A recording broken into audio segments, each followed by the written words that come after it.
Hey YouTubers, this is YouTube user Canncorps, and this will be my third DVD review for the DVD Fiends.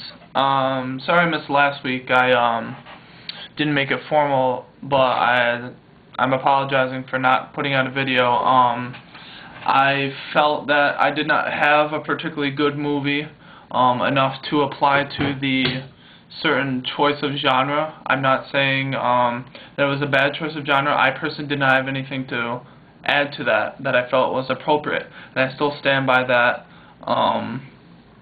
decision, and I thought that was very appropriate. It sucked because I didn't get to do a review last week, but hopefully this review will make up for any lost content. Again, I apologize for not being able to deliver, but this week I have one of my favorite movies. I'm on like an Asian movie spree here, but I got the Tartan Asian Extreme Edition of Lady Vengeance. This goes by many alternate titles: Kind-Hearted Miss Jim Nam, My Lady Vengeance, Shed Tears for Lady Vengeance, and Sympathy for Lady Vengeance. And this is the American, just plain Lady Vengeance. This is part of a 3-part series by director, who is it? Park. I'm sorry. Let's see.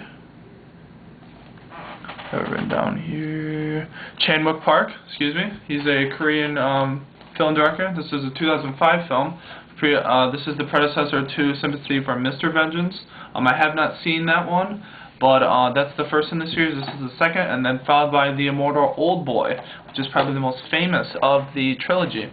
Comes in a really nice 3-pack on, you can buy all 3 DVDs if you're interested in finding it. But I didn't feel like I was missing anything from not seeing Sympathy for Mr. Vengeance, which was a 2003 film. This came out in 2005, and seeing this, because this was a fantastic film by itself. This is a great film. It's an awesome revenge movie. And it's not revenge, it's not smutty, it's not like I Spit on Your Grave or Miss 45. Those are great movies, but this is a totally different avenue of revenge. This is heart-filled agony.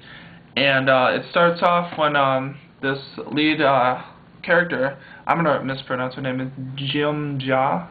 I'm not going to say that name again, but I'll just say the lead protagonist here, is framed and imprisoned for 13 years for kidnapping and allegedly killing a young boy.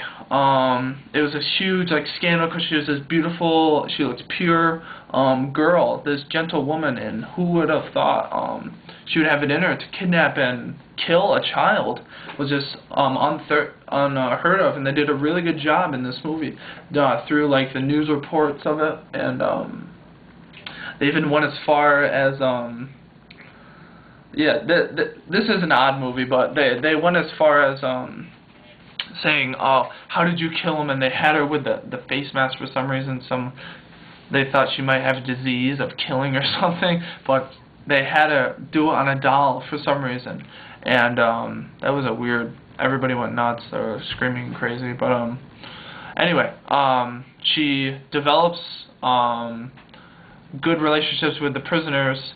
This is an all-female prison. It's kind of weird how it's set up. It's like a room. It looks like a room with a bunch of mats on the ground, and there's about, I'd say, 6 or 7 or 8 other female women, and these girls are pretty hard-ass.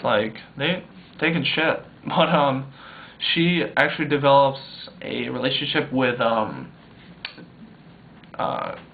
Christian God, Jesus, and it's portrayed kind of oddly. When she's praying, another inmate sees this glowing from her face, and she has this national Christian day or whatever at the prison, and she's speaking about how while in prison she developed a relationship with Jesus Christ, and this one priest loves it, and he's oddly, really strangely clapping and has a huge smile and kind of guides her throughout her stay at the prison. You don't see him much, but it's pretty implied, in the beginning when the band's playing and he's there, that they developed kind of a relationship through their faith.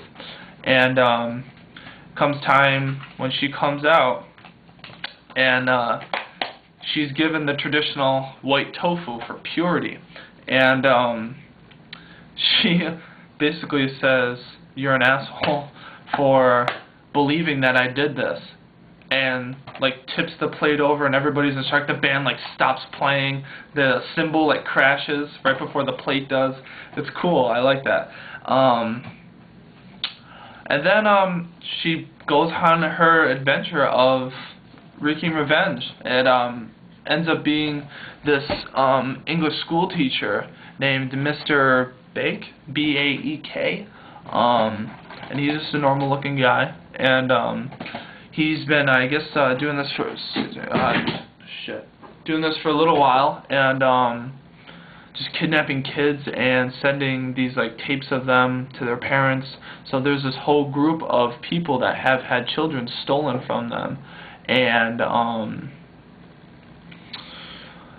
basically she is helped by all these people that got out of prison but were in prison when she was, and you see that they've like changed, how they've changed and progressed, and they've made really short, but she uses their kind of unique skills and information they have to get to this guy. She finally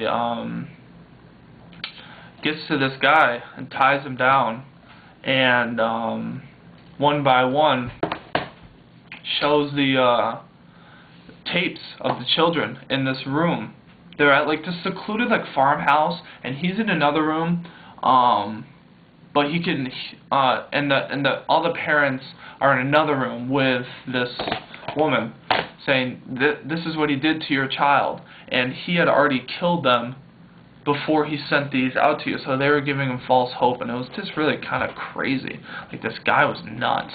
He looked so calm and kept, and he was just like a ruthless, like, bloody killer. But this is when the movie got kind of gruesome. They were all sitting on like a row of them, and they had different weapons, and the guy was tied down, and they all had black trash bags over them. It wasn't even like something planned or anything. They just like handed out trash bags to keep blood from getting. One by one, they go in and torture this guy after seeing the videos of him. This is the part in the movie where it gets pretty heavy. It's serious, and this isn't really an upbeat movie. Yeah, there's weird parts where it's just like random, but this is kind of a downer movie, and you don't know if they actually got any like closure from torturing this guy. Yeah, it might have felt good at the time, but it's still not going to bring their kid back, and you get a great sense of is this really helping sort of thing afterwards. So basically there's this version, which is the full color version. And unfortunately, I found out afterwards that there was a second version. It's called the Fade to Black version. It starts off in full color, and as the movie progresses, it goes black and white, and that's awesome. I wish I knew that, or I would have picked it up. And it's kind of like Sin City in the sense that certain colors are highlighted, even in the black and white parts. So that's cool. So yeah, this is my first Canncorps Park film. He's coming out with a new vampire movie called Thirst, which I'm super excited about. I saw the trailer, it looks awesome. Can't wait for that to come out. Finally bringing the vampire genre some justice after I heard good things about True Blood. Well, I saw Twilight. I honestly tried to sit down and watch it. I wasn't that into it.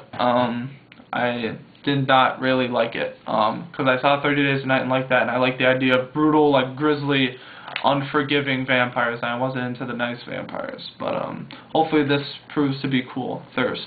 But yeah, Lady Vengeance. If you're into revenge flicks that are full of action but heartfelt emotion too at the same time, please, please, please, please check this out. And Old Boy and Sympathy for Mr. Vengeance in this trilogy as well. Thanks a lot. Hopefully you liked the review. I know all week there's going to be great guys doing some great reviews, so check them out later.